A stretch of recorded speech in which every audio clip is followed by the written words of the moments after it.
Welcome to Behind the Badge, a series in which we interview a first responder in order to learn more about them on a personal level. In this episode, our host, Ashley Henson of the Paulding County Sheriff's Office, sits down for a one-on-one with Brandon Newsome, Deputy Chief of the Paulding County Fire Department. There's so much more to the badge that all first responders wear, but that's all the world sees, a badge. Behind that badge is a person. So join us while we get to know Deputy Chief Newsome and learn what is behind the badge. So, Brandon, can you tell us a little bit about your role with the Paulding County Fire Department? This time I'm the Deputy Chief of the Fire Department. That's my official title. I would say my role is whatever's needed. Right. At least I hope that's what it is. Yeah, absolutely. So you fall right under Chief Pelfrey? I do, directly under Chief Pelfrey in operations. Gotcha. So how long have you been with the fire department? Grand total, 28 years. Wow. I worked for Henry County Fire Department 2 years before Paulding County had a paid department. Really? Volunteered with Paulding County 2 years and have been with Paulding County for 26 years. Okay, good deal. I didn't even know that you had been that you were with Henry County. 2 years with Henry County. Interesting. Back when they were transitioning from volunteer to paid. Gotcha. Now, what year did Paulding County become paid? The thought process started late in 1994, and in 1995 we hired our first 3 paid firemen. And that was under Chief Earwood? It was under Chief Earwood. Good deal. As a firefighter, and you've been doing this quite a long time, what's your favorite part about being a firefighter? Your favorite part of the job, I guess you could say. Yeah, that's a tough one to put a favorite part. There's way too many things about the job that I love to have a favorite part. But if you go back to just being a firefighter, it's helping people. Right. I don't think anyone gets into fire service or public safety in general if they don't want to help people. And I think that's the same with us in law enforcement. Everybody that gets into public safety, they have a heart that they want to give help and provide assistance to folks that are in need. So I understand that. So how much has the fire department grown since you've been a part of the fire department here? Well, in 1996, when I started, we didn't even staff all the fire stations 24 hours a day. Part of the stations were staffed 24 hours a day with one person. The other stations were staffed daytime, 5 days a week with one person. Today, we have almost 200 firefighters. Wow. We have 2 battalions, many in command staff. We've grown a lot since day one. Yeah, you guys really have. And it's just a testament to what you guys do and y'all's training facility and the training. You guys are training your own firefighters, right? You don't have to send them out. That is correct. We currently hire we do hire certified, but we hire off the street and put our guys through recruit school, a 16-week fire school. We're also doing our own EMT schools. We're also doing our own paramedic schools. The medical aspect in the fire service is growing leaps and bounds all the time. We've recently put our first 2 ALS units in service, which is advanced life support. Okay. We're about to put our 3rd advanced life support truck in service. And that helps us in the sense that when there are busy days, and the ambulances are not as quick to respond because they're on multiple calls, we're able to provide the advanced care before they get there. When in the past, we've only been able to kind of stabilize the patient and wait on the ambulance to get there. Now we can provide that ALS care that we hadn't been able to in the past. Wow. So essentially, you guys have the ability, now you've always had the ability to save lives, but now you have more equipment and training to be able to better care for the citizens in the county. Exactly. We have equipment now that we can contact the hospital directly. We can run a 12 lead on a patient. The doctor at the ER can look at it from our trucks. Really? Yes. Wow. And they can do a determination on heart attacks, STEMI calls, stroke calls, and help us in the field give medicines that we couldn't before. And so based on that real-time information, medical professionals could divert you, maybe say you were going to Paulding and maybe you needed to go to Kennestone, they could divert you right there on the spot. Exactly. Wow. So that's a huge resource for not only you guys, but for our citizens as well. Exactly. It's one of the biggest advancements we've ever made. And we're pushing forward with it fast. Like I said, we're doing our own paramedic schools. We're about to graduate 6 paramedics, put our 3rd ALS truck in service. And sometime in the future, we hope to have every station in the county at some point have ALS capability. Yeah, wow, that would be fantastic. So, what's on the horizon for the Paulding County Fire Department? I know we've got you got some new stations in the works, hopefully. So, what are things looking like for the fire department here in the future? Well, we're committed to grow with the county. Paulding County's growing, new technology, new industries coming in. The fire department's got to grow with that. The reservoir, we're going to ramp up our boat operations, our water rescue operations. With the traffic that we're going to get out there eventually, unfortunately we're going to need that. Right. We do have a new fire station about to start construction on Old Cartersville Road. It'll be Station 13. That makes 14 stations in the county. Wow.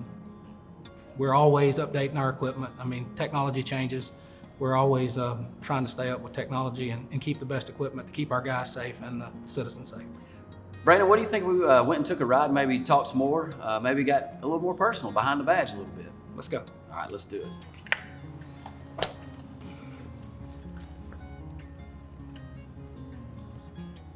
So now let's talk about you. So we're talking about behind the badge, and let's get to know Brandon Newsome behind the badge. So what really drove you to want to become a firefighter? Well, it was kind of later than you would think. Out of high school and college, I was headed to med school. Okay. And got to looking into that, and it was going to be 12, 14 years. And landed with pharmacy school, went to work for a pharmacist in Powder Springs. And he got me to playing golf, and I liked that. Yeah. And unfortunately, golf takes a lot of time. So someone had mentioned fire service, you only got to work 10 days a month. So as a 21 or 22 year old working 10 days a month and still having a touch of the medical field, it kind of piqued my curiosity. So I started asking questions and asking around, and one of my really good friends back then suggested fire service, and he actually was a volunteer for Paulding County, and so I went to EMT school, started applying at fire departments, and got on with Henry County Fire Department. Gotcha. Because Paulding County was still volunteer at the time. Right. So it was a kind of a selfish decision at first, but I've grown to love it. So I'm sure, having been in the fire service for over 25 years, you've seen quite a few things. Are there any situations or cases or instances where it just kind of sticks out, where things that may have occurred that you just kind of touched your heart, or something that you'll just never forget that just kind of touched you on a personal level? Oh, sure. Anybody that's been in public safety for over 25 years has seen things that's going to touch you. Yeah. It's hard to describe some of the things I've seen. I mean, consoling family members that's lost family members unexpectedly. I've always had a pretty good bedside manner, and that's probably, unfortunately, one of the highlights of my job is the ability to console somebody or be there when somebody needs somebody to lean on or hug, or just put your arm around them. When a mom's lost a kid, or a kid's lost a parent or something, that's sometimes that's the only thing that will actually help in a situation. Exactly. And that goes back to the helping people. I mean, no matter what it is, whether it's changing batteries in a smoke detector for somebody, or on the side of the road after somebody's lost someone, and you're the only person there that can put your arms around them. Yeah. That's where it's at. Well, I remember something that it's kind of touched my heart. I had a lady reach out to me, and it was just something insignificant, but they had a flag that was hung up at a daycare. I don't know if you remember this, but I called you, and you and your guys went out, and y'all actually helped. The flag was hung up on the top of the flagpole, and we used one of y'all's ladders. Daycare on Macklin Road. Yeah. And so you guys went out there and actually helped get the flag down and replaced the old flag and put a new flag up. So not really something that was fire related, but because you guys had the equipment and the time and the heart, you know, you were able to make a difference in the community. So what are some of your hobbies? What are some things that you enjoy doing when you're off work? Well, I've got 4 kids, all grown, and they've given me 5 grandkids. Okay. So the kids and the grandkids are, of course, a huge part. The grandkids are incredible. I've got a 13-year-old granddaughter, a 2-year-old granddaughter, and then three grandboys that are 4 and 2 are 6, and they are constantly on me, wanting to do something, playing. They're into t-ball now. I was fixing to say, probably into sports. Yeah, we just spent last night at the t-ball field in the end of the year tournament. So the kids and grandkids take up a lot of my time when I'm not at work. I used to play a lot of golf. It's kind of dwindled over the years because of work schedules and the grandkids and the kids. I still enjoy getting out and playing golf from time to time. Now, I heard a rumor that sometimes you get on the radio. Can you tell us a little bit about your time on Metro Atlanta radio? Well, Greg Clarkson and Sam Crenshaw with 92.9 The Game, host of 92.9 The Game on Sunday mornings. I'd run into them a few times, done some work for Greg. And right when COVID started, he wanted me to come and talk about a little bit about how COVID was affecting the fire department. So we did. We struck a relationship, and since then, 3 or 4 times, they've had me back to talk about the fire service, public safety in general. Greg and Sam are both huge supporters of public safety, and so I enjoy my time. They'll, as Greg would call me, Chief Brandon, which is good. I like that actually better than Chief Newsome. Yeah, there you go. But that's it's been pretty good. They've supported Paulding County public safety. We had a job fair a year or so ago, and Greg come out and seen us during the job fair. So okay, good. Yeah, so, actually, I think I remember that. Well, that's good that we get that kind of support, and we do. Public safety in Paulding County has just always gotten a tremendous amount of support, especially the fire service. That's cool. So, talking with the guys at the station, I mean, I'm sure it's tough for you being in more of an administrative role. How difficult is it being in that administrative role? Do you still have the desire to go put the gear on and go fight the fires like you used to? The gear's in the back of the car. so it's still there. It is. The desire's still there. It'll always be there. 2 years ago when I became the deputy chief, that was one of the biggest decisions. I come from the division chief's office where I still responded emergency to calls and was on a lot of calls with the guys. I still enjoy it. I get out as often as I can. Most of my job is behind a desk, but I still enjoy interacting with the personnel. And I just don't do it on calls. I enjoy getting out. If we're doing a landscape project or something, I like to go out and help them. I think staying involved with the on-shift guys keeps me in touch with what they're wanting and what they're needing and what they're seeing, which enables me to get them those things and run a better department. Yeah, absolutely. So let's shift gears here a minute. You've actually got something that's really cool about you that I want to talk about, if you will. You've had the opportunity to travel out of state fairly frequently, participating in the World Series of Poker Tour. Could you tell us a little bit about that? Yeah, about 20 years ago, I guess poker hit a new high in the United States and across the world, actually. When Chris Moneymaker won the World Series of Poker, just an average guy, they started televising poker and tournament poker. And so I thought I'd played a little poker in the past. I had an uncle that played a little poker when I was growing up, and hanging around the golf course, you play a little poker here, there, and the other. And so I started traveling and went out to Las Vegas and played in a couple of World Series of Poker events and did fairly well. And thought, maybe we could try this a little more. Well, between 2010 and 2016, I had a lot of success. I actually was traveling a lot playing poker. It even come to the point of thinking about giving up the fire service for poker. But I stayed where my heart was.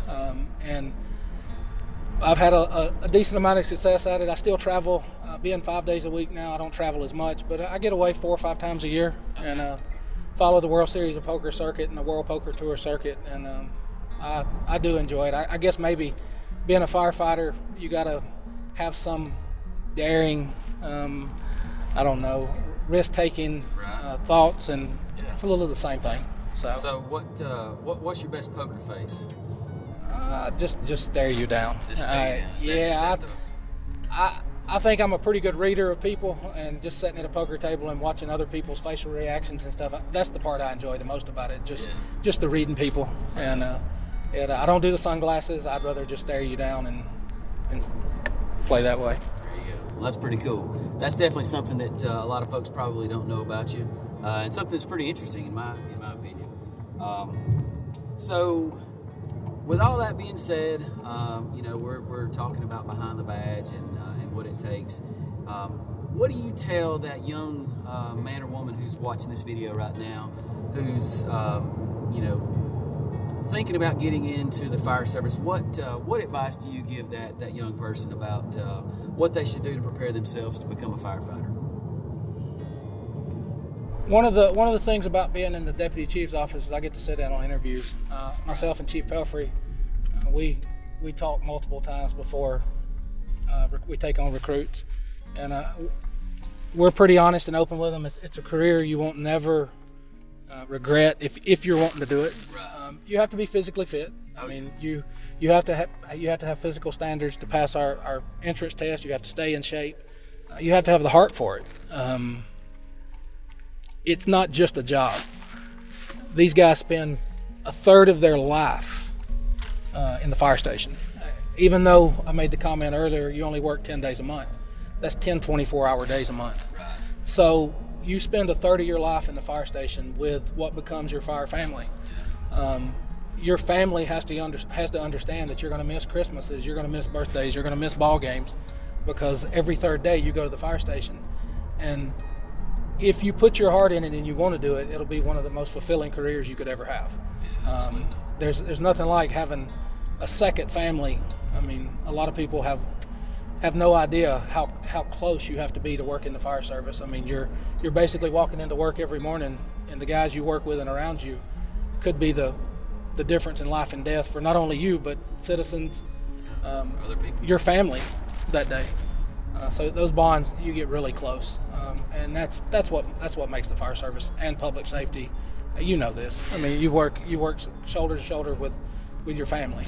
So that's what's incredible. That's what we stress to the new guys coming in, that it's not just a job. It's a career. It's a lifestyle, and if you put your heart into it, you'll enjoy every minute of it.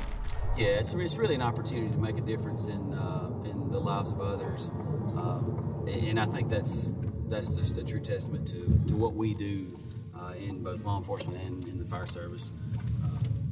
Well, it's been awesome hanging out and getting to know you and learning about you and behind the badge. Have you got anything else you want to share? I think that gets about everything, personal and professional life. Good deal. Thank you for joining us on Behind the Badge, and thank you to all our first responders for being a hero to those in need.